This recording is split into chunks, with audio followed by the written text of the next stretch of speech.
On a scale of 1 to Leta Lestrange, how underrated is your character? Because we're beautiful. Future. Forever. My regular niffler. Hello beautiful people, how's it going? I'm back with another video, and today I wanted to talk about the most underrated character in the Crimes of Grindelwald, and that's Leta Lestrange, and how I may or may not believe that her death was entirely faked. I know a lot of you enjoyed Crimes of Grindelwald, and I know a lot of you did not enjoy Crimes of Grindelwald, but I think we can all agree that Leta Lestrange is an angel sent from above, played by the amazing Zoe Kravitz, and now she's dead. We know for a fact that J.K. Rowling has a habit of killing off our favorite characters and introducing us to characters who we just love, and then she just kills them off in the same book/movie, and we know that because we've seen characters like Sirius Black get destroyed for no reason. We've seen characters like Dobby the House Elf get destroyed for no reason, but on the contrary, I believe that there might be a chance that our favorite Leta Lestrange might actually be saved. So let me give you guys a bit of a background, maybe for those of you who haven't seen Crimes of Grindelwald for some strange reason and you're here on my channel. Leta Lestrange is a character that was developed so greatly in Fantastic Beasts 2. She was hinted at in Fantastic Beasts 1. She was referred to as a taker, which is something I still don't understand, so hop on that, Joe. It's time it's time for you to start explaining. I don't understand why Queenie would think of Leta Lestrange as a taker. Leta Lestrange is a phenomenal character who just...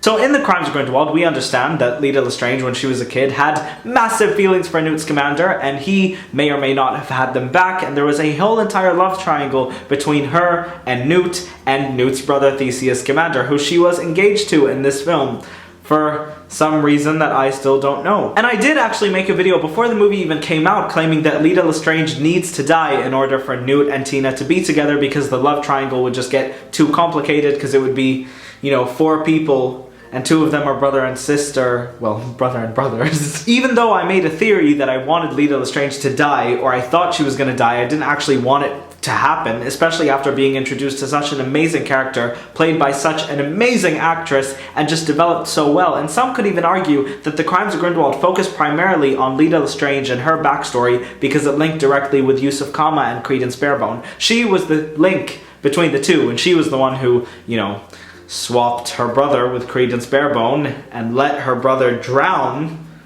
which is honestly the saddest backstory that we've ever gotten for any character in the Harry Potter series, I feel, apart from Severus Snape. And even Severus Snape wasn't even justified as a character because he just divided the entire fandom into 2. So the reason I believe that there might be a possibility that Leta Lestrange is actually alive is to do with Grindelwald's Ring of Fire, which we still don't completely understand the magic behind. In the scene in which Grindelwald appears in the mausoleum and asks everyone to join him, he creates a ring of fire in which you can either join him and walk right through, or try to walk through if you're not loyal enough, and die.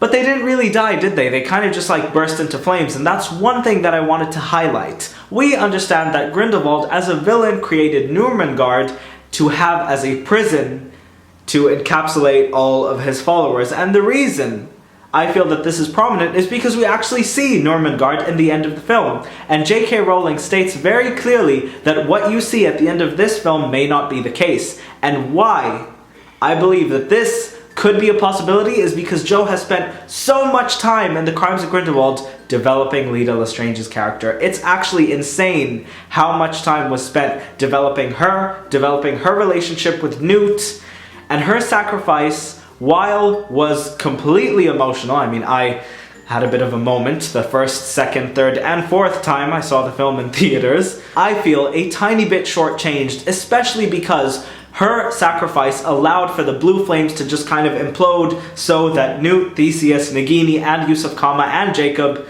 and Tina could escape from that area and then battle the Fiend Fire outside with Nicholas Flamel.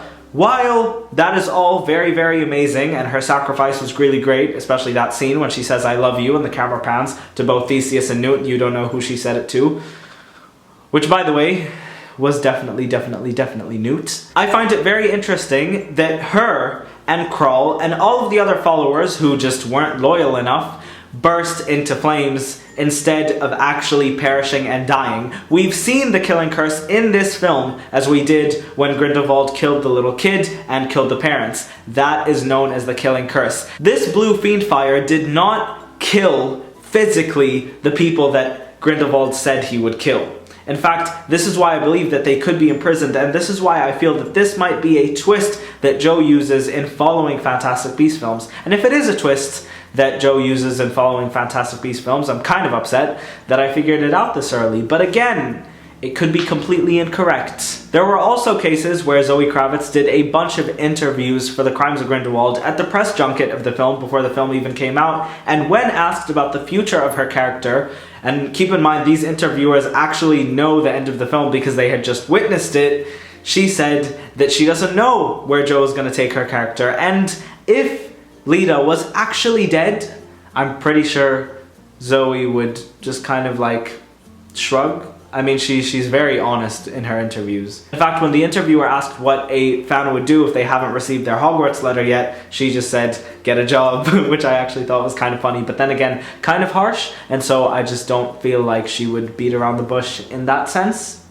But who knows? So I want to know how you guys felt about Leta Lestrange. I know a couple of people felt like her character was completely irrelevant and just a waste of time, and they wanted more focus on Newt and Tina, but I genuinely loved Leta Lestrange so much. She's actually growing to be one of my favorite characters in the entire wizarding world of Harry Potter, and I just honestly enjoyed her character development so much, and it's almost the reason that even though I was so sucker punched and I was so emotional in the film, I want Leta Lestrange to come back, and I hope that we get to see that. Maybe we'd get to see more flashbacks of her and Newt. I mean, we did get to see flashbacks of Dumbledore after he died, so maybe that's something that would work. But then again, the story does revolve, especially this one, on Leta's death and how Newt was very upset at the end, and Theseus also. It was actually the turning point that allowed for Newt to finally say he picks a side. And so if Leta does come back to life, then that entire just thing becomes irrelevant, and therefore makes The Crimes of Grindelwald kind of feel like a total joke. But it's a confusing place to be at because I want her to come back, but at the same time I don't want the story to feel shortchanged. It's very tough, but I want to know what you guys think. So thank you all so much for watching. If you enjoyed this video, please leave me a like and a comment down below, and subscribe to my channel to see a lot more Harry Potter and Fantastic Beasts content. By the way, I'm so grateful for every single one of you. It is just honestly so amazing. I'm honestly constantly blessed by all of your support, all of the comments that you guys put. Again, remember, I see every single one of them, and I try to reply to as much as possible, but you guys are just constantly commenting, so it's a lot, but it just means so much to me. And again, we're almost on 14K subscribers now. I remember when we weren't even on 1K, and it was just me talking to a camera. So thank you all so much for just like all of this. I honestly appreciate it so much. Bye guys.